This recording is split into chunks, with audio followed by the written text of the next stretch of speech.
Good morning, students. Today we will start with our new topic, that is Rickettsia and spirochetes. So first coming to the Rickettsia. Rickettsia actually are a diverse group of obligatory intracellular gram-negative bacteria which causes a number of diseases in the human and some other animals also. They are the intracellular parasites of the endothelial cells of the eukaryotic organism.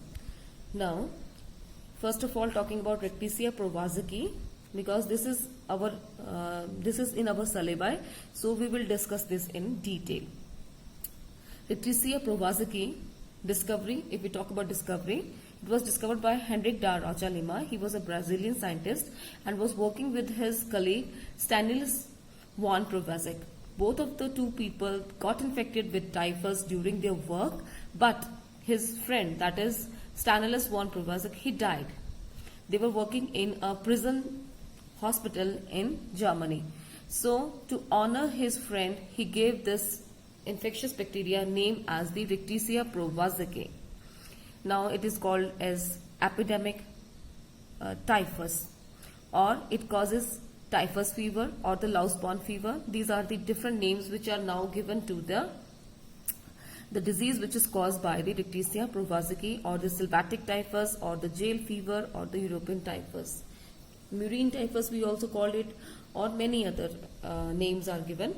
So you should remember the names of this disease because they can be asked with some different name. First, talking about the importance. This Rickettsia prowazekii, as I told you earlier, that this is a prokaryotic bacteria. So it spreads the disease, that is the disease typhus fever, from an infected person to another person by means of some vectors such as your ticks, mites, and in case of North America, flying squirrel is also known to spread this disease. And the most important vector is the human body louse, right? Ticks, mites, ये सब तो हैं ही, लेकिन human body louse जो है वो सबसे ज़्यादा important है. और अगर ये डिजीज अगर अनट्रीटेड रहे, अगर आप इसको ट्रीट नहीं करते हैं, तो it result in the death of the 10 to 30% of the people. ठीक है, तो इसको एपिडेमिक टाइफस क्यों बोला गया है? Epidemic, you all know, epidemic is a disease which spread in a particular area and result in the death of the many of the people, जो काफी ज्यादा फैलता है. तो किसी समय पे बहुत पहले ये जो था कुछ एरियाज में बहुत ज्यादा फैला हुआ था, resulting in infection of many of the people and death of many people. So it was called as the epidemic typhus.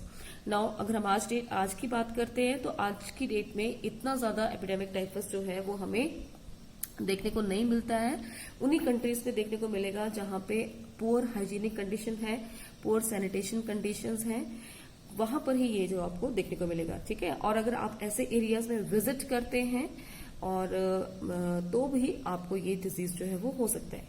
ठीक है, तो अगर हम वेक्टर्स की बात करें, तो वेक्टर्स कौन से आगे? आपके टिक्स आगे, माइट्स आगे आपके, और आपका human body louse which is the most important, and flying squirrel is also there which is responsible for spreading this deadly disease. Now coming to the structure. If we talk about the structure of Rickettsia prowazekii, it is a gram-negative bacteria. This is a ultrastructure of bacteria given in your book. Gram-negative bacteria, rod shape है ये थोड़ा सा, और flagella जो है इसमें absent है. अब आप देख रहे हैं यहाँ पे डायग्राम में हमें ये क्या दिखाई दे रहा है? This is the bacteria undergoing the reproduction. So this is the binary fission. Now बाकी अगर हम इसके इंटरनल स्ट्रक्चर की बात करें, तो इंटरनल स्ट्रक्चर बिल्कुल वैसा ही है जैसे कि बाकी बैक्टीरिया में होता है, लेकिन जो इसकी एनवेलप, जो आउटर मोस्ट लेयर है, जो आउटर एनवेलप है, वो थोड़ा सा अलग होता है. अगर आपको याद हो तो हमने पिछले भी जो बैक्टीरिया किए हैं उनमें भी हमने यही बात बोली थी कि अंदर का जो इनका जो अंदर का स्ट्रक्चर होता है टिपिकल बैक्टीरिया का, यानी कि उसमें मेसोसोम प्रेजेंट होगा, उसमें जो है 70 राइबोसोम है, या जो डीएनए है that is present in the naked form, वो सारे स्ट्रक्चर्स प्रेजेंट होते हैं. लेकिन ये जो बाहर की इसकी जो बाहर की लेयर होती है, सेल वॉल होती है, that is different in case of the in case of this infectious bacteria उसमें कुछ स्पेशल चीजें होती हैं जिसकी वजह से इनकी विरुलेंस होती है। अगर आपको टाइफाइड, आपको ट्यूबरक्लोसिस बैक्टीरिया अगर याद हो तो मैंने उसमें स्ट्रक्चर स्पेशली सेल वॉल का बनाया था। तो यहाँ पर भी हम अगर बात करते हैं, so there is the innermost layer of the cytoplasmic membrane, then is a thin electron dense rigid layer in the middle, and the outermost layer is a protective layer which protect this bacteria in the intracellular condition, right? And the cell wall of this bacteria that consists of diaminopanelic acid and lack the teichoic acids. तो कहने का मतलब ये है कि ये जो bacteria है इनकी सेल वॉल जो है कुछ स्पेसिफिक होती है जिसकी वजह से वो इंटरसेलुलर कंडीशन में भी या अपने होस्ट के अंदर भी जो है वो इजिली सर्वाइव कर लेते हैं। Now, causes of the disease. I have told you earlier that this disease is caused by a intracellular gram-negative bacteria, and they are pleomorphic. Pleomorphic means they can alter their morphology, and it is also called epidemic typhus, sylvatic typhus, और बहुत सारे इनके other names भी हैं, and it is spread by the ticks, mites, and the most important human body loss, and in some countries the flying squirrel is responsible to spread the disease. Now the different animals which are affected. Flying squirrel, वही बात बार बार repeat हो रही है book में कि flying squirrel जो है वो उसको स्प्रेड कर रहे हैं, और इसके अलावा कुछ जो और एनिमल्स हैं जैसे कि गोट्स हैं, शीप हैं, डंकी है, इनमें भी जो है ये एनिमल्स में आपको ये देखने को मिलेगा। It is a zoonotic bacteria, so it is seen in most part of the world. The humans are the only reservoir host of this organism. Now next, talking about geographical distribution, where it is seen in the areas which are having the poor hygienic conditions, such as the parts of Asia, sub-Saharan Africa, North Africa, Algeria, ये सारे कुछ countries हैं जहाँ पे अभी भी ये जो हमारा बैक्टीरिया है वो टाइफस कॉज कर रहा है। Next is the demography. What is demography? Demography is the incidence of disease की ये डिजीज जो है वो कब कब कहाँ हुआ। तो ये जो डिजीज है इसका आउटब्रेक जो है वो मोस्टली कहाँ पे होता है, and is between the November and February. तो वही बात है कि जहां पर देखें जब सर्दियों का मौसम होता है तो लोग जो है वो एक दूसरे के बहुत नजदीक जो है वो रहते हैं और एक दूसरे के नजदीक जो है रहना चाहते हैं to avoid the cold temperature. तो उस कंडीशन में अगर सैनिटरी कंडीशन ठीक नहीं है और आपकी जो हाइजेनिक कंडीशंस है वो ठीक नहीं है तो उस समय पर भी ये डिजीज जो बहुत जल्दी फैलता है, and if there are famines or wars or floods, this can also result in the spreading of these diseases in the refugee camps. यहाँ पे आप एक इंसिडेंस दिया गया है in 1997 40,000 people, more than 40,000 people were affected in Burundi. तो ऐसे कुछ एक इंसिडेंट्स दिए गए कि जहाँ पे ये जो डिजीज था वो काफी ज्यादा फैला था। If we talk about the people who are more prone to the disease, so the elderly people are more prone to the disease, and the undernourished people which are not having the good diet, और जो जिनका immune system पहले से ही week है, ये तो general सी बात है कि जो पहले से ही वीक है, जो अंडरनरिश्ड है, उनमें कोई भी डिजीज जो है उसका अटैक जो है वो जल्दी होता है और कई बार इसके बड़े सीरियस कॉम्प्लिकेशंस भी जो है हमें देखने को मिलते हैं। ठीक है, तो जो इसमें मोर्टेलिटी रेट है वो भी काफी ज्यादा है। अगर ट्रीटमेंट प्रॉपर नहीं होती है तब भी जो है वो डेथ भी हो सकती है। ठीक है, now the next is the modes of infection. Rickettsia provaziki that spread from person to person by the human body loss, and the zoological name is Pediculus humanus corporis. बेटा एक चीज ध्यान रखना कि जो भी हमारे वेक्टर्स होते हैं या जो भी हमारे नेम्स आएंगे किसी भी डिजीज से रिलेटेड, तो उसमें हमने कोशिश करनी है कि हम उसके zoological नेम्स जो है वो लर्न करेंगे। ठीक है, नाउ व्हाट हैपन्स, ये जो लाउस होती है it get infected with this bacteria, और ये जो लाउस है जब आपके ये बॉडी पे होगी, आपको पता है जब भी लाउस हमारी बॉडी पे आती है तो उसकी वजह से हमारी बॉडी पे हमें इचिंग फील होती है। हम जब वो इचिंग होगी तो हम उसको क्या करते हैं, वहां पे रब करते हैं। जब रब करेंगे वहां पे, तो वहां पे जब रब करेंगे तो एक वूंड बन जाता है। उस वूंड के थ्रू जो है ये this rickettsia that enter into your blood. Now what happens,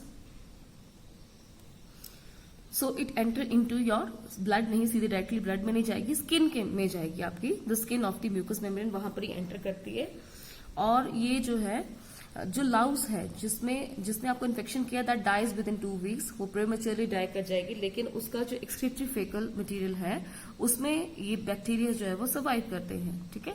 तो जो लाउस है उसके एग्स में ये बैक्टीरिया जो है वो प्रेजेंट नहीं होते हैं, but they are present in the faecal material of this louse. when a person is being infected with this infected louse, and when the lice feed, it defecate and its excretory material that spread the disease, ठीक है। और वही disease जो है वो अगर वो Laue's जो है कोई और आपके इंडिविजुअल को अगर बाइट करती है तो उसको भी वहां पर भी ये डिजीज है वो स्प्रेड कर देगी, ठीक है। तो ये कैसे हुआ, इसके माउथ के थ्रू इन्फेक्शन नहीं हुआ, जो लाउस है उसका जो फेकल मटेरियल है वहां पर ये बैक्टीरिया होंगे, जब आप रब करेंगे तो जो वुंड होगा उस वुंड के थ्रू जो उसके फेकल मटेरियल में जो बैक्टीरिया प्रेजेंट होगा वो एंटर कर जाएगा, ठीक है। एग्स के थ्रू जो है वो एंटर नहीं करता, यानी कि the rickettsia is not seen in the new generation. And another factors which spread this disease are the ticks और द माइट्स। ऐसे ही अगर हम if we talk about the squirrels are also responsible.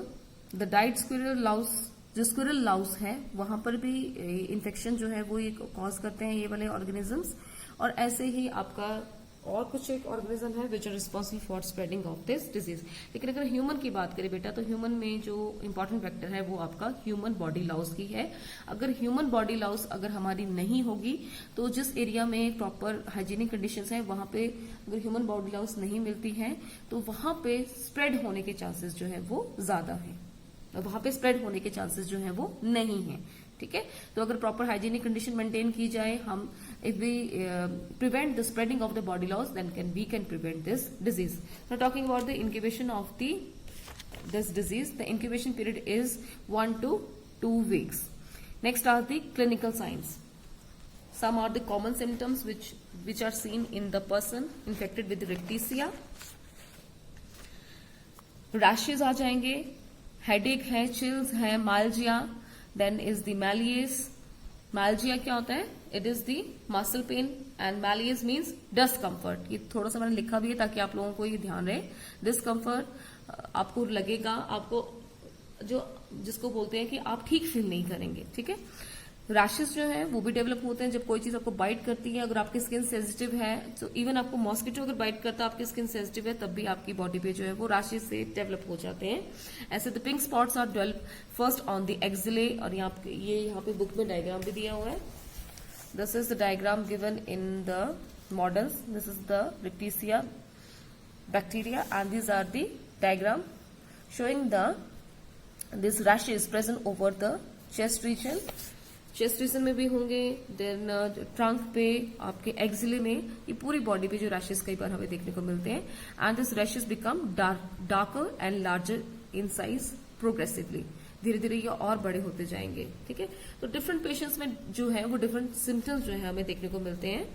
Next are the frequently reported other symptoms, जैसे कि arthralgia. Arthralgia means joint pain. Then splenomegaly, that is the enlargement of the spleen, abdominal pain, nausea, vomiting. ये सारे के सारे जो symptoms हैं ये भी कई बार हमें देखने को मिलेंगे। Some patient they may have the pulmonary complications such as secondary bacterial infections they may be seen, और diarrhea, ये सब चीजें देखने को मिलेंगी। Sometimes CNS, that is the central nervous system, that also shows different symptoms such as the confusion, seizures, coma, ये सब हो सकते हैं अगर इन्फेक्शन जो है वो काफी ज्यादा हैवी हो।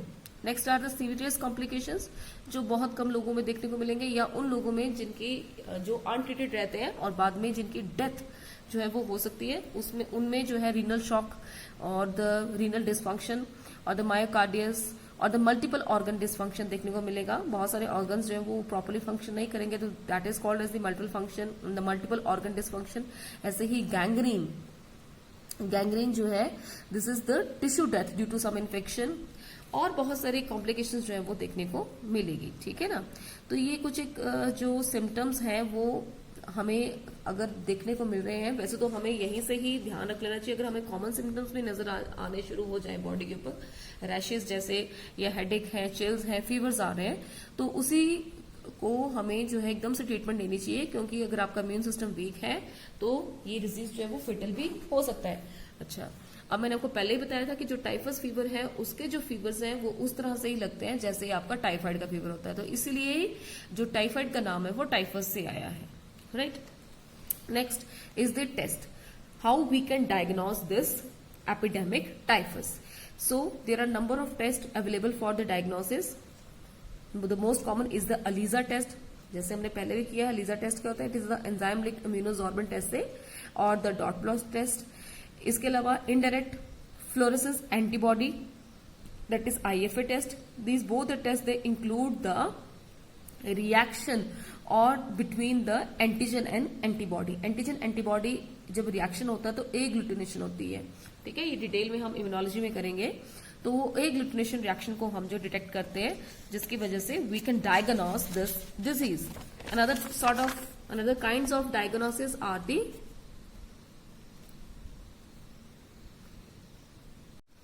another test are the complement fixation test or the western blot test or the skin biopsy, or your PCR is also available for this diagnosis of this disease. PCR is what? Polymerase chain reaction. आपने पिछली classes में भी पढ़ा होगा ये। इसमें हम जो है वो ब्लड सैंपल से जो है वो डीएनए कलेक्ट कर लेंगे और उस डीएनए को एम्पलीफाई करते हैं, यानी कि उसका जो अमाउंट है उसको इंक्रीज करेंगे। उसके बाद जो है उसे फिर हम डायग्नोज करते हैं for the different diseases. And another are the culture and identification. ऐसे बहुत सारे जो हमारे पास टेस्ट है which help in diagnosis of this disease. Not talking about the treatment, बेटा ट्रीटमेंट हमने सभी डिजीज की बहुत ध्यान से करनी है, क्योंकि कई बार ट्रीटमेंट जो है वो अलग से ही 2 मार्क्स में हमें पूछ लेते हैं। So as you know this rickettsia is a bacterial disease, so it is being treated with the help of the antibiotics. तो एंटीबायोटिक्स जो यहाँ पे यूज होंगे वो कौन से होंगे? टेट्रासाइक्लिन है आपके, क्लोराम्फेनिकॉल है, देन डॉक्सासिलिन है, आपका सिप्रोक्सोफ्लेक्सिन है। ये कुछ एंटीबायोटिक्स जो है वो इफेक्टिवली यूज किए जाते हैं against this rickettsia. Now control measures, you can control this deadly disease if you can control the body loss or their vectors. जो भी vectors अगर हम उनको कंट्रोल कर लेते हैं तो ऑटोमेटिकली ये डिजीज को जो है हम कंट्रोल कर सकते हैं। The chemicals which are used to control this bacteria are the 1% sodium hypochlorite. Sodium hypochloride वही केमिकल है जो आजकल हम कोरोना को अवॉइड करने के लिए जिसका स्प्रे जो है वो करते हैं। 70% एथेनॉल है, 2% ये आपका पैरासिटिक एसिड है, 3 to 6% आपका हाइड्रोजन पेरोक्साइड है, ऐसे फॉर्मल्डिहाइड। ये सारे के सारे इफेक्टिव एजेंट्स है which are use to control this disease. Next if you talk about the physical agents, then अगर आप उसको मिस्ड हीट से भी ट्रीट करें तब भी ये बैक्टीरिया जो है वो इनएक्टिवेट हो सकता है। Next is the prevention. आप क्या मेजर्स लें जिनसे ये डिजीज जो है प्रिवेंट होगा? तो अगर आप प्रॉपरली अगर आप बेदिंग करें आप इंसेक्टिसाइड्स के साथ, तो ये डिजीज जो है वो आपकी बॉडी से रिमूव हो सकता है। ऐसे ही lice can be killed by laundering at 50 degree Celsius. आपको पता है कि जो कोई भी इन्फेक्शन है, कोई भी बैक्टीरिया है, अगर उसको ज्यादा आप हीट करते हैं तो उसकी डेथ हो जाती है, ठीक है। तो आप अगर उसको अच्छे से लॉन्डरिंग करें या अपने जो आपके इन्फेक्टेड क्लोथ्स हैं, अगर कोई इन्फेक्टेड पर्सन है तो उसके क्लोथ्स में भी ये जो बॉडी लॉस है वो आपको देखने को मिलेगी। तो अगर आपने अच्छे से उसको लॉन्ड्री ज्यादा टेम्परेचर पे किया हुआ है तो उसके क्लोथ्स में से ये जो बैक्टीरिया है और बॉडी लॉस है वो दोनों के दोनों जो है रिमूव हो जाते हैं। या फिर आप अनयूज्ड रखें जो कपड़े हैं, अगर आप उसको काफी टाइम तक यूज ना करें, कुछ एक वीक्स तक यूज ना करें, 1-2 हफ्ते तक अगर आप उसको यूज ना करें, तो जब होस्ट जो है अगर नहीं अवेलेबल होगा तो जो पैरासाइट है वो ऑटोमेटिकली उसकी जो है वो डेथ हो जाती है। बिकॉज ये जो लाउस है वो भी बहुत टाइम तक सर्वाइव नहीं कर पाएगी विदाउट इट्स ब्लड मील्स, और उसके अंदर जो बैक्टीरिया है वो ऑटोमेटिकली वो भी सर्वाइव नहीं कर पाएगा। फ्लाइंग स्क्विरल्स, जो फ्लाइंग स्क्विरल्स हैं वो इसको स्प्रेड करने में वो भी जो है वो काफी ज्यादा रिस्पॉन्सिबल है। तो you should not allow this flying squirrel to to make their homes in the walls और the porches in human residence के आसपास जो है वो फ्लाइंग स्क्वेरल्स को आपने रहने नहीं देना है. You should avoid the close contact with the other animals and हमें उस एरियाज में जाने से बचना है जहां पे एपिडेमिक टाइफस के केसेस जो है वो अक्सर ही देखने को मिलते हैं. ठीक है, तो ये कुछ एक चीजें हैं जो हमें इसमें करनी है. तो आपने इसको ध्यान से कर लेना है बेटा, क्योंकि ये जो आपके चैप्टर्स हैं, कई बार बच्चे हमको पूछते हैं कि बताइए कि हम क्या पढ़े जिससे ऑप्शन में हमें ये क्वेश्चन कवर हो जाए. तो बेटा आपको अभी आपने एग्जाम कोई भी दिए नहीं है, तो मैं आपको बता देती हूँ कि हमारे में ऑप्शंस नहीं होते. जैसे केमिस्ट्री में होता है ना कि एक सेक्शन में आप एक चैप्टर कवर कर लेंगे, दूसरा नहीं करेंगे तो आपका जो है वो सेक्शन कवर हो जाएगा. लेकिन हमारे सब्जेक्ट में ऐसे नहीं होता है कि जो क्वेश्चंस होते हैं वो हर एक सेक्शन में से जो है वो क्वेश्चन आता है. जैसे ये आपका सिलेबस है, एक बार देख लेते हैं हम. ये होस्ट पैरासाइट रिलेशनशिप, इससे भी क्वेश्चन आएगा. आपका फर्स्ट क्वेश्चन, उसके बाद सेकंड क्वेश्चन इससे आ जाएगा. तो इस तरह से हर टॉपिक में से क्वेश्चन एक एक आएगा. कोई भी टॉपिक जो वो अनटच नहीं रहेगा. तो हमने अगर अच्छे से पेपर अटेम्प्ट करना है और हमने पहली बार एग्जाम्स देने बेटा, तो हमें हर टॉपिक जो है वो अच्छे से लर्न करना है. ठीक है, जैसे ट्यूबरक्लोसिस टाइफाइड है, इसके ऊपर जैसे पिछली बार अगर मैं बात करूं आपके लास्ट ईयर जो आपके सीनियर्स ने एग्जाम दिया है, तो ये दोनों ही पूछे थे. ठीक है, ऐसे ही ये आपका रेक्टिसिया, बोरेलिया और ट्रैपोनिमा, ये तीनों हैं. तो इन तीनों में से कोई दो जो आपसे पूछ लेंगे. ठीक है, ये कोई एक आपसे डिटेल में पूछ लेंगे. नेक्स्ट सेक्शन में है आपके पास एंटमीबा, प्लाज्मोडियम, ट्रिपैनोसोमा. इनमें से किसी एक का जो है वो लाइफ साइकिल डिटेल में आ जाता है. तो कहने का मतलब ये कि आप कोई भी चीज जो है वो स्किप नहीं कर सकते हैं. अगर आप स्किप कर देंगे तो आप उसके साथ ऑप्शन में जो सेकंड सब पार्ट आ जाता है, कई बार हम उसको अटेम्प्ट नहीं कर पाते हैं. तो बेटर यही है कि हम साथ के साथ लर्न करना स्टार्ट करें. जैसे अभी तक आपने देख लिया कि ये जो टॉपिक है हमारा, इसमें डाटा बहुत ज्यादा लर्न करने को, और थोड़ा सा ये टॉपिक जो है वो टिपिकल है. आप इसमें बहुत ज्यादा चीजें जो है वो खुद से नहीं लिख सकते हैं. तो हमने इसको पेपर को अच्छे से लर्न करना है. ठीक है, so that's all for today. Next, in our next lecture we will study about the relapsing fever which is caused by the Borrelia recurrens. Okay, thank you.